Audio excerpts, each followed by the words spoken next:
Я вас приветствую на своем канале, с вами Валентина. У нас сегодня совсем необычное видео для моего канала. Это моя квартира. Да-да, это моя квартира.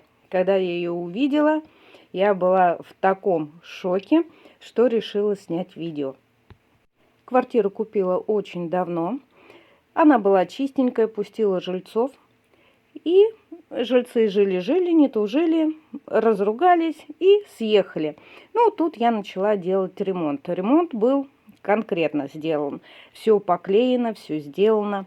Осталось мне только 2 полотна обоев приклеить там, где был у меня шкаф. Я просто не смогла отодвинуть шкаф. Делая ремонт, дала объявление на сайт, и тут появились у меня новые жильцы моей квартиры. Наши русские, семья, из 2 человек и собака, без детей, молодые, хорошие, адекватные совсем люди. И я их пустила жить.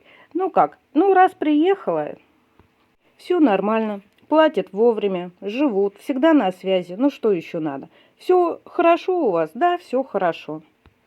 Показания счетчиков присылали на WhatsApp, без проблем. И хочу заметить, платили мне они сначала 13 тысяч, а потом я повысила. Буквально полгода назад стали платить 14 тысяч, но квартплата была моя. Квартплата 8 тысяч рублей. Что там остается? Ничего там не остается. На этом нажиться абсолютно нельзя, согласитесь. Но в один прекрасный момент просто не алё. Меня или скидывают, или вообще игнорируют, и сообщения писала, и звонила, ну никак. Оплата тоже не платят. Я давай названивать, сообщения писать. Не нравится, приезжайте. Неоднократно приезжала в квартиру, пыталась их застать. Дома нет, замки они поменяли, в квартиру никак попасть не могла. К соседям обращалась, живут они или не живут. Сосед говорит, появляются, бывают. И все-таки я до них достучалась. Сказала, в конце декабря ключи мне на стол, освобождайте квартиру. Меня такие жильцы просто не устраивают. И настал тот день, когда мне привезли ключи. Как ни в чем не бывало. За долг я не спрашивала. Думаю, хоть попасть мне в квартиру, посмотреть, что там. Может быть, она вообще уже сгорела, ее и нету. И когда я попала в эту квартиру, я была просто в шоке. В таком шоке, мало того, что не было моих обоев. И мало того, что не было моей мебели, сняли карнизы, люстры. Вы видели, в каком плачевном все состоянии? Я просто была в шоке. Как они сказали, купили квартиру в ипотеку. Я понимаю, новая квартира, денег нету, но надо же прихватить и люстры, и линолеум, и карнизы, и мебель. Ладно, они забрали. Не я первая, не я последняя, когда со съемной квартиры вывозили мебель, да, себе в неизвестном направлении. Многие с этим сталкивались. Но оставить квартиру в таком ужаснейшем состоянии – это что-то с чем-то. У меня даже слов нет. 2 года назад у нас с ними был разговор. Они просили ее купить. Я согласилась и говорю, 1 900 000. Хотя в то время они стоили 2 200. Они, ой, у нас сейчас денег нету, мы потом. Ипотеку мы не хотим брать. Я, думайте. Проходит больше года. Они говорят, все, мы готовы купить. 1 600 000 отдаем на руки, 400 000 мы будем платить потихонечку. Я говорю, как, уже квартира 2 400, 2 600. Давайте 2 200 вам отдам. Они, о, нет, мы не будем.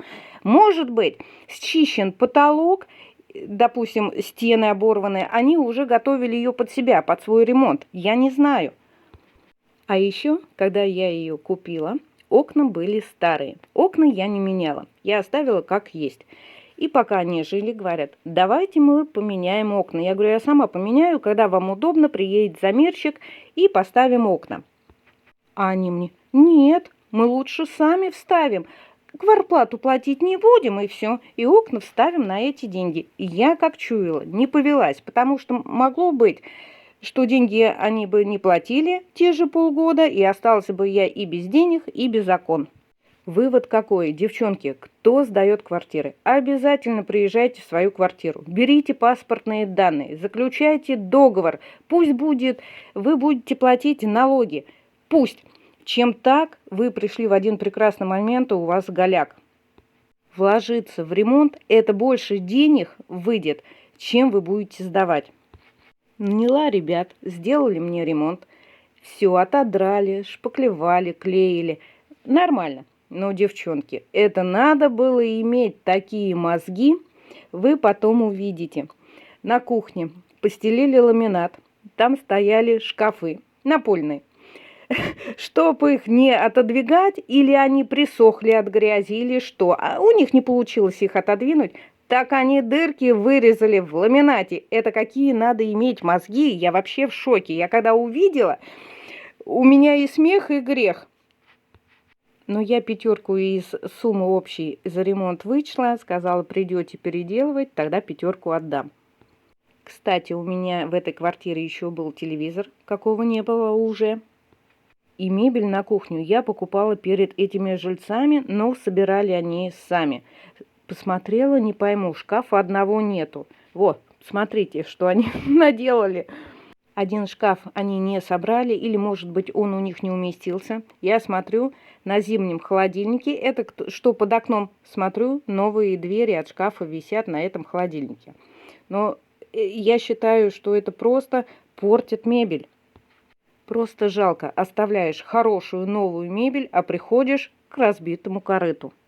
Я думаю, вы обратили внимание на плиту. Если что, поставьте на паузу и посмотрите, в каком она состоянии. Да любая хозяйка до такого состояния точно не доведет. Сказочный домофон, розетки – это ужас. Ну все, пока-пока, это Валентина.